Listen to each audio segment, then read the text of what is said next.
Murley joins us here this morning. Our friend Russ, nice to see you, my friend. Good to see you. You're looking well. You too. And Thanks. glad you could join us here this morning, especially on a day like today.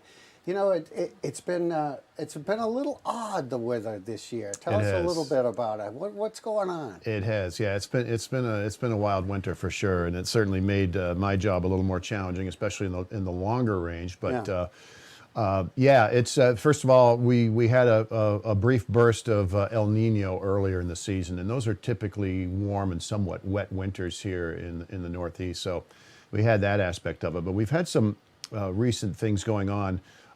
Which more and more studies are ongoing right now that are contributing to the warmer than normal weather. I mean, it's been a pretty warm winter. I mean, I live over in Dallas Plantation in the Rangeley Lakes. I'm up at 2,000 feet, and we've only been below zero at my house 4 times. Normally by now, at least 20 times we've been below zero.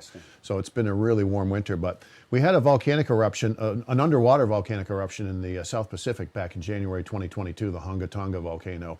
And because it was underwater, it put an enormous amount of water vapor into the atmosphere. I mean, millions and millions of tons of water vapor. And so there's been some very recent studies. I was just reading one yesterday that say that amount of water vapor into the atmosphere. And remember, water vapor is the biggest greenhouse gas in the atmosphere. Interesting. Hands down. So that extra input of moisture into the atmosphere has brought us a warmer climate. We're already into a warmer climate cycle to begin with because of the naturally occurring cycles in the Pacific.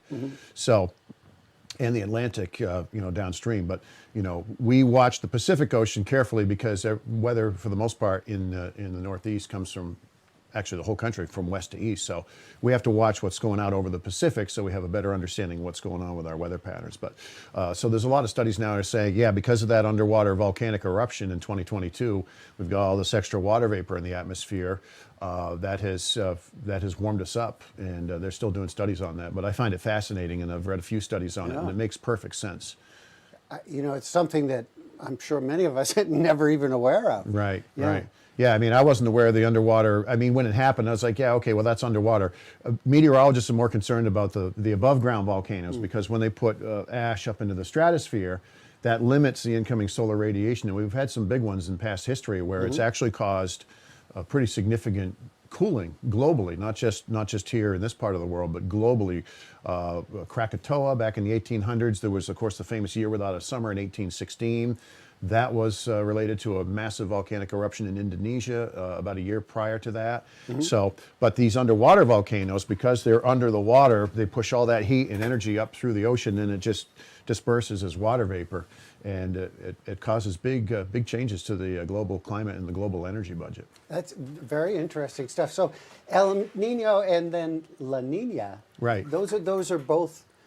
Maybe you could clarify those, flesh those out a little bit. Sure, yeah. El Nino is a cycle where we got a band of warmer water temperatures in the tropical Pacific Ocean. Typically, El Nino winters bring, lots of precipitation to the west coast, causes, here in the Northeast, the effects can vary depending on the type of El Nino. This year we had kind of an unusual El Nino. We thought it was kind of more like the 14-15 flavor, which we call a Modoki El Nino. It really wasn't because of the timing. So between that and what happened in the South Pacific in 2022, it was a very odd winter. And what we had was some of our upstream teleconnections, some of the longer range signals that help us predict, 10, 20, 30 days out, just weren't working. Yeah, so that's why it makes it much harder to predict.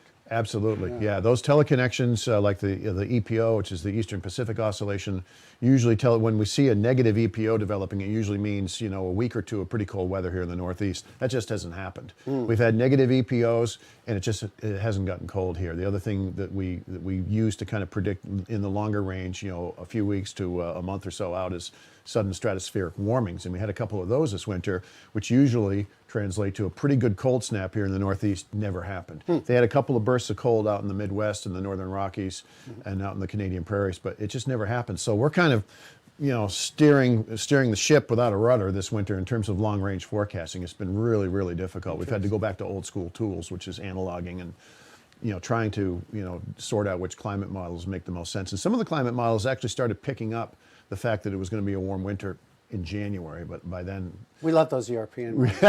Yeah, the European model does a pretty good job. Yeah. Stay with us, Russ. We're going to come right back and talk more about that, and we're going to take a quick break.